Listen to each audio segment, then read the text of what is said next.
நம்ம கண்களால பார்க்க முடியாது கூட கேமரானால பார்க்க முடியும். காரணம் நம்ம ஐலிட்ஸை வந்து பிளிங்க் பண்ணுவோம், ஆனால் கேமரா அதோட ஷட்டர் ஸ்பீடை பிளிங்க் பண்ணாது. கேமராஸ்னால அல்ட்ரா வயலட் ரேஸை கூட பார்க்க முடியும். ரொம்ப அவசரமாக ஒரு ஆப்ஜெக்ட் மூவ் ஆகுதுன்னா நம்ம வந்து அதை பொறுமையாக அப்சர்வ் பண்ணி அந்த சிக்னல்ஸ் பிரெயினுக்கு போய் அதுக்கப்புறம் தான் அதுக்கான ரியாக்ஷன் அண்ட் அண்டர்ஸ்டாண்டிங் நமக்கு வரும். ஆனால் கேமரா அப்படி கிடையாது. ஃப்ரீக்வெண்ட்டாக டக்கு டக்குன்னு ஒரு நிமிஷத்தில் 1000 ஃபோட்டோ கூட எடுத்துரும். அந்த மாதிரி கேமராவில் சிக்கின பேய்களின் முகங்கள். இப்போ லிஸ்ட்டில் வர்றது எல்லாமே வந்து கேமரா பரிணாம வளர்ச்சி அடைஞ்சிட்டு இருந்த டைமில் எடுக்கப்பட்ட ஃபோட்டோக்கள். அண்ட் அப்போ எடிட்டுங்கிற ஒரு விஷயமே கிடையாது. ஒரு ஃபோட்டோவை முழுசாக ஒரு ஃபோட்டோவை ப்ராப்பராக எடுத்து முடிக்கிறதுக்கே ரொம்ப கஷ்டப்பட்டு இருந்த காலம். அந்த டைமில் edit R photo morphing and photo marking இது எதுவுமே யாருக்குமே தெரியாது. இந்த எல்லா ஃபோட்டோவுமே பேரனாமல் எக்ஸ்பர்ட்ஸ்னால இது ரியல் ஒரிஜினல்னு சொல்லி கன்ஃபார்ம் பண்ணப்பட்ட ஃபோட்டோக்கள். அப்படிப்பட்ட ஒரு 11 பயங்கரமான உண்மையான பேய்கள் இருக்க ஃபோட்டோஸை பார்க்கலாம். 1966 அப்போ ஜூன் 19 அப்போ ரேவன் சொல்லப்படுற ஒரு ப்ரீஸ்ட் கனடால இருந்து இங்கிலாந்துக்கு வராரு. குவீன்ஸ் ஹவுஸ்ன்னு சொல்லப்படுற கிரீன்விச்ல லண்டன்ல இருக்க இடத்துக்கு இவர் வந்து அங்க இருக்க ஸ்டார் கேஸ் டூலிப் ஸ்டார் கேஸ்ல ஒரு போட்டோ எடுக்கிறாரு. எடுத்து டூர்லாம் முடிச்சுட்டு அவர் ரிட்டர்ன் கனடாக்கு போய் டெவலப் பண்ணி பார்க்கும் போது தெரியுது படிக்கட்டோட கைப்பிடிகள்ல இருந்து விரல்கள் தெரிஞ்சிருக்கு. கிளியரா இது ஒரு ஹியூமன் ஃபிங்கருங்கிறது போட்டோல பட்ட பிளிச்சா தெரிஞ்சிருக்கு. அண்ட் இதை பேரனாமல் எக்ஸ்பர்ட்ஸ் கன்ஃபார்ம் பண்ணியிருக்காங்க. லிஸ்ட்ல ரெண்டாவது இருக்கிறது வந்து 1860s எடுக்கப்பட்டது த வில்லியம் மம்ப்ளர் ஸ்பிரிட் போட்டோ. இதுல சேர்ல தலையை தங்க போட்டு உட்காந்துருக்க மனுஷனுக்கு பின்னாடி கிளியராகவே இன்னொரு ஃபேஸ் இருக்கிறது, இன்னொரு நிழலா ஒரு உருவம் இருக்கிறத பார்க்கலாம். இது 1860s எடுத்த போட்டோ. அப்போ கேமராங்கிறதே ரொம்ப புதுவான ஒரு விஷயம். அதில் எடிட்டோ இல்லை மார்ஃபிங்கோ பண்ணுற அளவுக்குலாம் அப்போ யாருக்கும் தெரியாது. ஸோ இதுவுமே பேரனாமல் எக்ஸ்பர்ட்ஸ்னால கன்ஃபார்ம் பண்ணப்பட்டது. இது இருக்க ஃபோட்டோ வந்து the brown lady of Raynham Hall. இது வந்து 1936 எடுக்கப்பட்டது.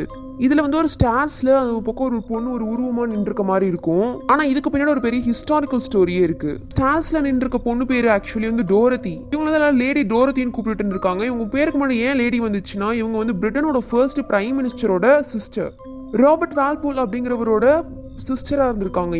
இவங்க வந்து ஒரு ஹையர் ப்ரொஃபைல் பொண்ணுங்கிறதுனால இவர் வந்து செகண்ட் விஸ்கவுட்டுக்கு வந்து கல்யாணம் பண்ணி கொடுத்துருக்காங்க. அந்த மனுஷன் வந்து பயங்கரமா ஷார்ட் டெம்பராகவும் அண்ட் பயங்கர பொசசிவான பர்சனாகவும் இருந்திருக்காரு. ஆனா அதுக்கப்புறம் நடந்ததா இன்னும் பெரிய ட்ராஜடி. நம்ம லேடி டோரத்திக்கு ஆஃப்டர் மேரேஜ் வந்து லார்ட் வாட்டன் அப்படின்னு சொல்றப்படுறவர் கூட ஒரு அஃபேர் ஏற்பட ஆரம்பிக்குது.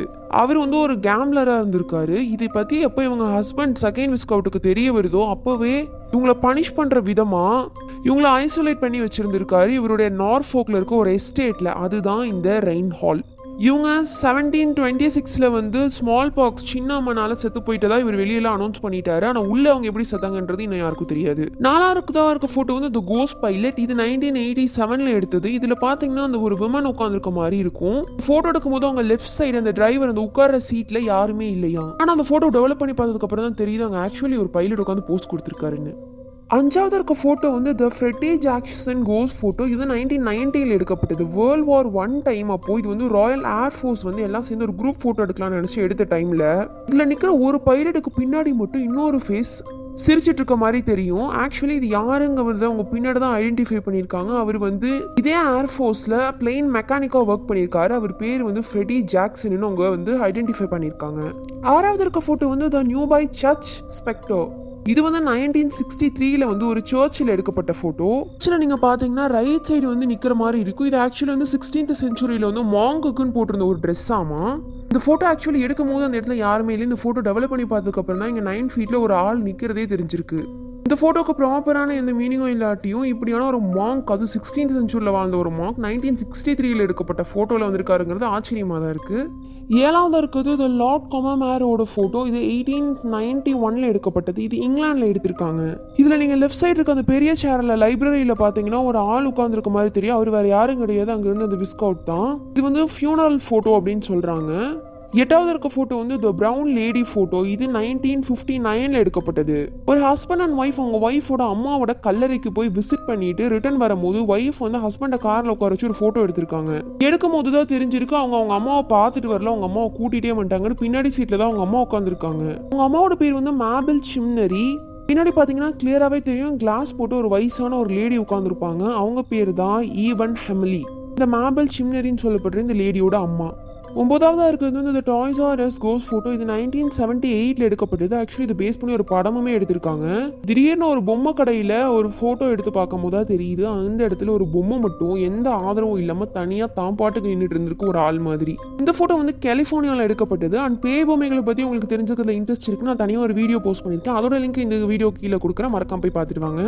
10ஆவதா இருக்க ஃபோட்டோ என்னன்னா அந்த baby of Bachelor's Grove cemetery 1991ல எடுக்கப்பட்டது.